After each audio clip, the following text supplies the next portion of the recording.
யார் நீங்க? உங்களுக்கு இவளுக்கு என்ன சம்பந்தம்? அண்ணனா? என் பேர் ஆறுமுகம். அவங்க பெரியப்பா பையன். அப்படி பார்த்தா அன்பு எங்க வீட்டு மாப்பிள. அக்கா இன்னைக்குதான் காத்து நம்ம பக்கம் வீசுது, கொஞ்ச நேரம் அமைதியாயிரு. சரி அப்புறம் என்ன, சீர்தட்டெல்லாம் வந்தாச்சு. சித்தி இப்ப விடுங்க உங்க இன்விடேஷனை. செய்ய வேண்டிய சீரை முறையா செஞ்சிருக்கோம். மாப்பிளையும் பொண்ணையும் தலை தீபாவளிக்கு எங்க வீட்டுக்கு அனுப்பி வைங்க சம்பந்தி. சித்தப்பா எங்க போறீங்க? சித்தி வீட்டுக்குடா.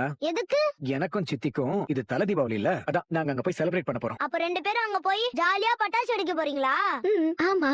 சித்தி சித்தி அப்ப என்னையும் கூட்டிட்டு போங்க சித்தி. அம்மா என்ன ராக்கெட்டே விட மாட்டாங்க. நீ கையில சுட்டுக்கு போறேன்னு அப்படி சொல்லிருப்பாங்கடா. இல்ல சித்தி நான் உங்க கூடயே வந்துடுறேன். அம்மா ஒரு சரியான பையனாங்களி. அவங்களும் வெடிக்க மாட்டாங்க, என்னையும் வெடிக்க விட மாட்டாங்க. டேய் இனியா என்னடா பேசுற? வந்தன்னு வெய்ய பிச்சிருவ பிச்சு. ஸ்வேதா, குழந்தை ஏன் பத்திட்ட?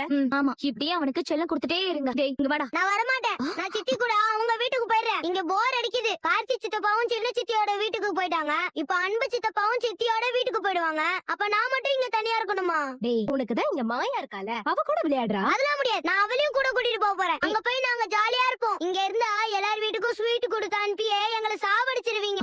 அண்ணி அவ தலை தீபாவளியை நாசம் பண்றதுக்கு இதை விட ஒரு நல்ல சான்ஸ் கிடைக்காத. கூட அனுப்பி விடுவோம். என்னடி உளற? குழந்தைங்களை அனுப்பிட்டு நாம இங்க இருந்துட்டு என்ன பண்ண முடியும் சொல்லு? நாம இங்க இருந்தாதானே புரியல. இப்ப கதைய எப்படி திருப்புறன்னு பாருங்க. இங்க பாருங்க, குழந்தைகளை அனுப்பணுமா வேண்டாமா? போ முதல்ல அதுக்கு பதில் சொல்லுங்க. ரெண்டு பேரும் சும்மா குசு குசுன்னு பேசிக்கிட்டு இருக்கீங்க. ஏங்க அத பத்தி தானே பேசிட்டு இருந்தோம். அதுக்குள்ள என்னங்க அவசரம் உங்களுக்கு? உங்களுக்கு என்ன, குழந்தைய அமிச்சிட்டு எங்கேயாவது சுத்த போயிடுவீங்க. பொம்பளைங்க நாங்க அப்படியே என்ன? அதுங்க சாப்பிட்டுச்சா தூங்குச்சாங்கிற கவலை எங்களுக்கு தானே.